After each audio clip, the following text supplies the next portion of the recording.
দশম শ্রেণীর ছাত্রছাত্রীরা মডেল অ্যাক্টিভিটি টাস্ক 6 2021 সেপ্টেম্বর ভৌতবিজ্ঞান। তোমাদের প্রথম কোশ্চেনটা রয়েছে, সঠিক উত্তরটি নির্বাচন করো।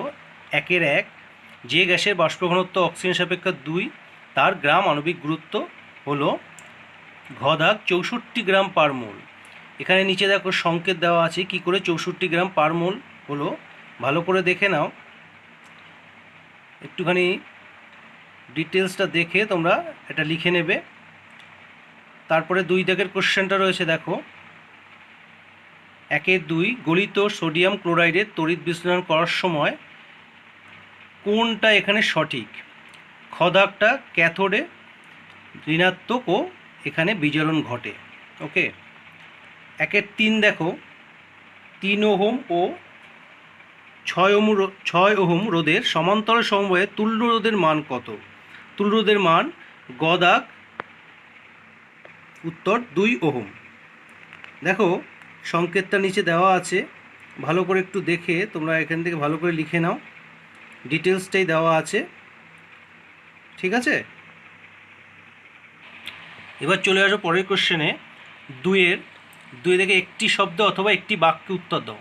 2-1 দাগ কোনো বস্তুতে সোনার প্রলেপ দিতে কি তড়িৎ বিশ্লেষ্য ব্যবহৃত হয়? উত্তর হবে পটাশিয়াম অডোসায়ানাইড KaUCN2। ভালো করে দেখে নাও একবার, পটাশিয়াম অডোসায়ানাইড।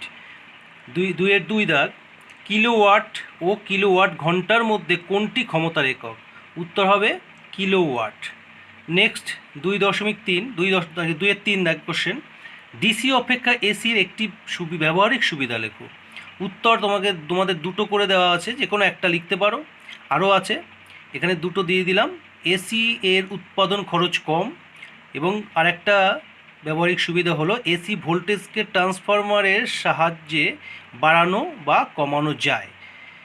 এবার চলে আসো তোমরা 3 দাগের সংক্ষিপ্ত প্রশ্ন উত্তর। দেখো ফ্লেমিংয়ের বামহস্ত নিয়মটি লেখো।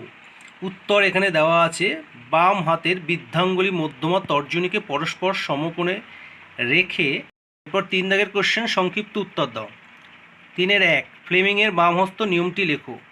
বাম হস্তের বৃদ্ধাঙ্গুলি মধ্যমা তর্জনীকে পরস্পরের সঙ্গে সমকোণে রেখে প্রসারিত করলে যদি তর্জনী চৌম্বক ক্ষেত্রের দিক এবং মধ্যমা তড়িৎ প্রবাহের দিক নির্দেশ করে, তাহলে বৃদ্ধাঙ্গুলি পরিবাহীর গতির অভিমুখ নির্দেশ করবে। ভালো করে একটু ছবিটা দেখে নাও। এই রকমভাবে তোমাদের বাম হাতটা এই বৃদ্ধাঙ্গুলি মানে এই আঙ্গুলটা, তারপরে রয়েছে তর্জনী, তারপর হচ্ছে মধ্যমা, এটাকে মধ্যমা বলে, এই আঙ্গুলটাকে মধ্যমা বলে, এটাকে তর্জনী, এটা বৃদ্ধাঙ্গুলি।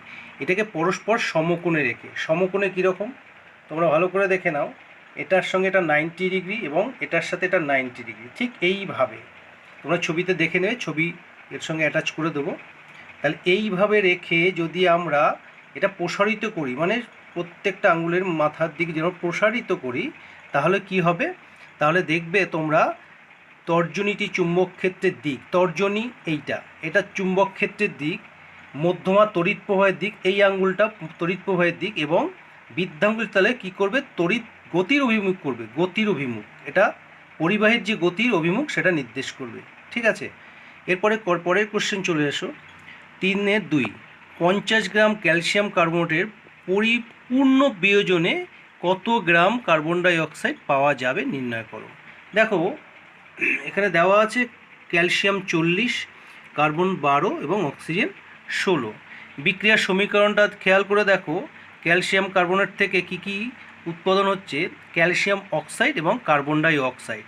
ক্যালসিয়াম কার্বনেট এখানে ডিটেলস দেওয়া আছে, ক্যালসিয়াম 40, কার্বন 12 এবং অক্সিজেন যেহেতু 16, 3টে অক্সিজেন, তাই ওখানে 16 গুণ 3 হয়েছে, সেটা টোটাল দাঁড়িয়েছে 100 গ্রাম। এবং ডান দিকে দেখো কার্বন ডাইঅক্সাইড 12 + 16 × 2 কত দাঁড়ালো? 44 গ্রাম। এবার খেয়াল করো 100 গ্রাম ক্যালসিয়াম কার্বনেট পূর্ণ বিয়োজনে কার্বন ডাইঅক্সাইড পাওয়া যায় 44 গ্রাম। তাহলে 1 গ্রাম ক্যালসিয়াম কার্বনেট পূর্ণ বিয়োজনে কত গ্রাম পাওয়া যাচ্ছে? 44/100 গ্রাম। 50 গ্রাম ক্যালসিয়াম কার্বনেট পূর্ণ বিয়োজনে কত গ্রাম কার্বন ডাইঅক্সাইড পাওয়া যাচ্ছে? কাটাকাটি করে দেখো 22 গ্রাম হচ্ছে। বোঝা গেছে নিশ্চয়ই? ভালো করে একটু দেখে নাও। প্রশ্নটা একবার পড়ে নিয়ে তারপরে ক্যালকুলেশনটা দেখে নাও। কত হলো? 6 rho L by pi r square is to 4 rho L by 4 pi r square. এখানে 4 কেটে গেল, আর দুই দিক থেকেই rho L by pi r square উঠে গেল। অনুপাত কত দাঁড়ালো? 6:1। খেয়াল করে দেখো ডান দিকে রো এর চিহ্নটা এবং উচ্চারণ সমেত লিখে দেওয়া হলো, খেয়াল করে লিখে নেবে। ওকে, নেক্সট তোমাদের যে অ্যাক্টিভিটি আছে সেই অ্যাক্টিভিটির জন্য তোমরা অপেক্ষা করো।